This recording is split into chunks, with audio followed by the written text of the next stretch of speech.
한상혁 방통위원장 면직 처분. 한 효력정지 신청.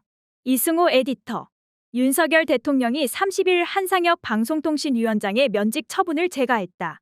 대통령실은 이날 보도자료를 통해 방송통신위원장으로서 지휘 감독 책임과 의무를 위배해 3명이 구속 기소되는 초유의 사태를 발생시켰다며 방통위원장으로서 정상적인 직무 수행이 불가능한 상황에 이르러 면직했다고 밝혔다. 한 위원장은 즉각 법적 대응에 나설 것임을 예고했다. 그는 이날 윤 대통령이 면직안을 제거하기 직전 정부 과천청사에서 기자들을 만나 통보가 곧 올 것으로 예상한다며 기소된 부분에 대해 전체적으로 인정할 수 없는 내용이라 지속해 다투겠다고 밝혔다. 한 위원장은 또 영장실 질심사 단계에서도 입장이 받아들여졌다며 그 부분은 하늘을 우러러 한 점 부끄럼이 없는 부분이라서 다퉈나갈 것이고 면직 부분도 공소사실에 근거해 유죄로 확정하고 그걸 근거로 국가공무원법상 일반 규정을 적용한 것인데 법률가 입장으로 봐도 적절치 않다고 생각한다고 덧붙였다. 한 위원장은 신속하게 면직 처분 취소 청구 그리고 효력정지 신청까지 병행해서 들어갈 것이라고 예고했다. 한 위원장이 면직 처분에 불복, 법적 대응을 예고한 만큼 법적 시비를 다투는 공방은 임기 만료 시점인 7월 말 이후로도 이어질 것으로 보인다. 한 위원장은 지난 2020년 종합편성채널 TV조선 재승인 심사 점수 변경에 관여한 혐의로 검찰에 이달 초 기소됐다. 면직 결정에 따라 방통위는 7월까지 직무대행 체제로 운영될 것으로 보인다. 정부는 곧 후임 방통위원장 임명 절차에 들어갈 예정이다. 윤석열 정부의 한상혁 쫓아내기를 줄기차게 비판해온 언론계는 다시 들고 일어날 것으로 예상된다. 그동안 여러 언론단체 등 언론계는 윤석열 정부의 한상혁 위원장 축출 시도는 방송장악이며 언론장악이라고 규탄해왔다.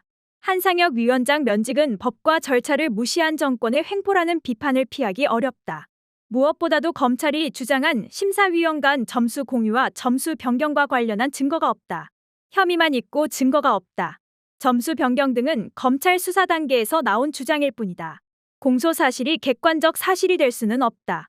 검찰 보도자료를 보면 법원에서 다툼의 여지가 있다고 지적한 내용까지 범죄 사실로 보고 기소했다. 검찰은 범죄 사실에 대해 입증해야 한다. 한 위원장 면직은 법에도 위배된다. 우선 국가공무원법의 취지에 어긋난다. 방통위원장은 정무직 공무원이다. 국가공무원법에 따르면 정무직 공무원은 애시당초 직위해제 대상자가 될 수 없다. 윤석열 대통령도 검찰총장 시절 직무정지를 당했다가 집행정지 가처분 신청으로 복귀한 바 있다. 방통위 설치법의 취지에도 어긋난다.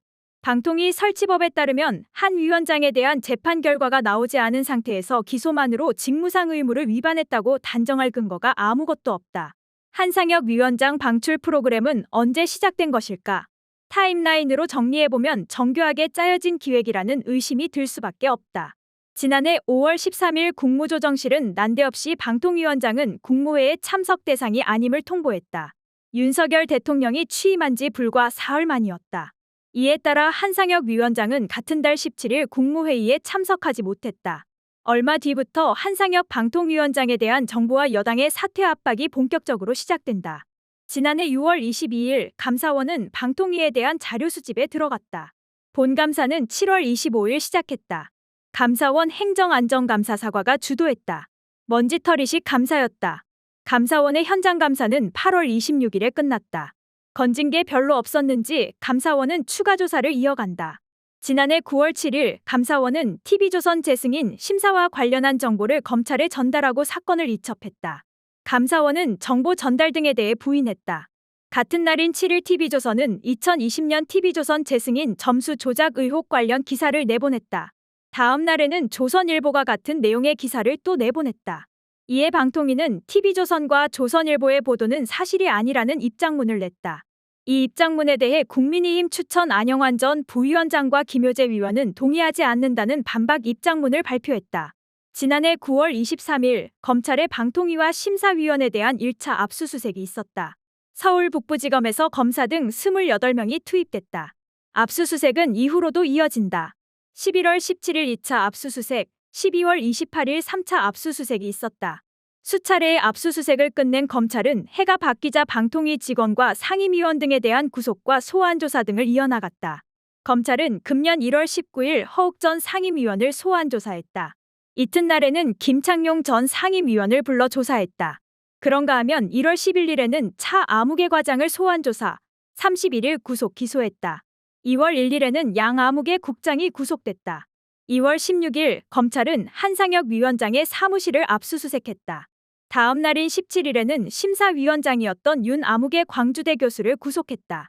3월 14일 국민의힘 추천 안영환 부위원장과 김효재 위원은 기자 간담회를 통해 한상혁 위원장이 기소될 시 직위해제가 가능하다는 취지의 주장을 했다. 이들의 주장은 사실이 됐다. 검찰은 지난 2일 한 위원장을 기소했다. 한 위원장은 불구속 상태로 재판에 넘겨졌다.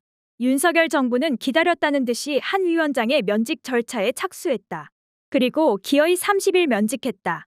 윤 대통령 취임 1년 만이다.